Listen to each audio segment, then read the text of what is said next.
Today I'm going to show you guys what I do for aerobic training. This would be like minimalist aerobic training for people who lift a lot of weights, who aren't really trying to win a triathlon or do a marathon or anything like that. You just want to improve your baseline aerobic conditioning. You want to get in better shape. You don't want to be winded when you run up a set of stairs. You want to recover good in between your workouts and have a good resting heart rate. So this will be a cardiac output conditioning template here. 20 to 60 minute sessions. I'm usually just doing 20-minute sessions. I like to be in and out quick. I don't need to spend tons of time on it. And I get a pretty good conditioning effect from my workouts because I'm usually doing moderate to high reps. So a lot of the strength stuff I will do like 6-rep sets. But for body weight stuff, I'm doing 15 sets for pull-ups or like 50 sets for push-ups or 30 sets for banded push-ups or anything like that. So I'm gonna get a pretty good conditioning effect out of that. And I do have a pretty active job and active hobbies, so I don't need a ton of conditioning in here. And if you guys are just looking to get some baseline conditioning in, 20 minutes is perfect. Easy to fit into your schedule. Heart rates, you wanna have around 120 to 150. If you're just getting started, start out around 120 and work your way into the 150 if you already have pretty good conditioning, like 135 to 150. And if you don't have a heart rate monitor, one easy way to do it is just to be able to breathe through your nose through the whole duration of the conditioning. So you're not opening up your mouth, you're not running out of oxygen and having to breathe more, you're not burning that sugar, you're still in that fat burning aerobic zone. And then 1 to 3 times a week, depending on your goals. I usually like to do 2 times a week for 20 minutes in the 135 to 150 heart rate. And a lot of these movements you can do are really gonna help you recover in between your weightlifting sessions too. So it's not only gonna help you recover between sets on your lifting, it's gonna help you recover in between days because you're gonna get blood flow going, you're gonna clear out some of those waste products. And blood flow is the main driver of healing in the muscle tissue. So if you have any muscle damage, you're gonna drive blood into those muscles, you're gonna heal any damage from the prior workout. So a couple of my favorite things to do is ski erg, and I'll usually do 10 minutes on the ski erg. So this is just like a cross-country skiing machine. Mostly upper body, but you are getting like a squat and a hip thrust in here a little bit doing the skiing. And then I will do 10 minutes on the bike.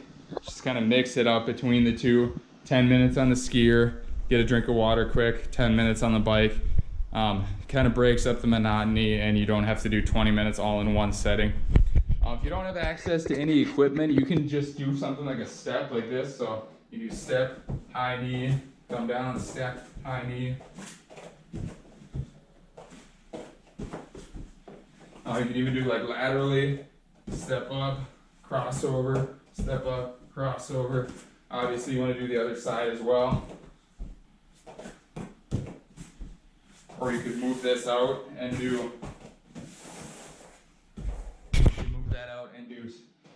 step over.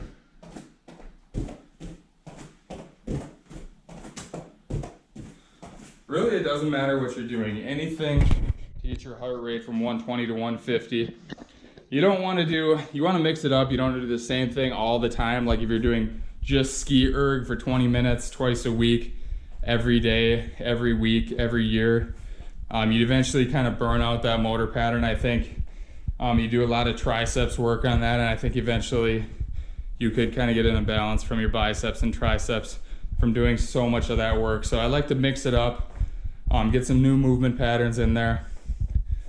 I really hate treadmills because when you're on a treadmill, you are lifting with your hip flexor, landing forward, and then that belt is bringing your leg back for you. So you're not actually using your glute and your hamstring to propel your body forward. That belt is doing the work for you.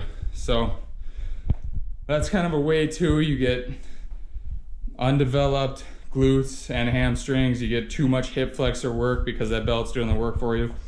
If you have a manual treadmill, that's a much better option. Otherwise, if you have good weather or even decent weather, get out and do like some walking, some hiking, some jogging, whatever works for you.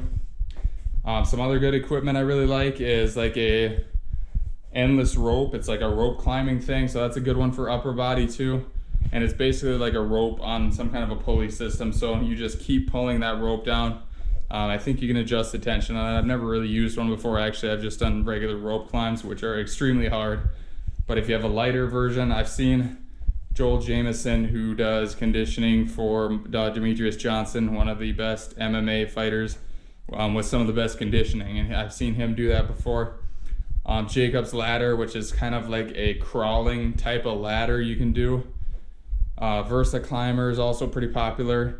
You can do like pad work or like shadow boxing or even jump rope or anything like that. Just basically something to get your heart rate above 120, below 150, get in that good aerobic fat burning zone.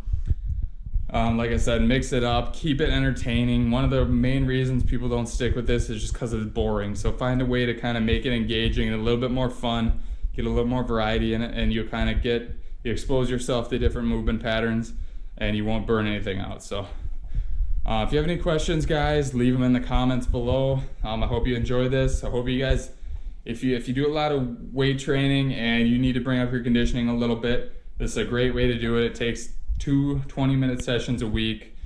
If you can't fit that into your schedule, you got serious problems. So like I said, if you have any questions, let me know. I hope you guys enjoyed this video. Subscribe if you want some more basement workouts and any conditioning workouts I can give you in the future. And I'll see you guys later.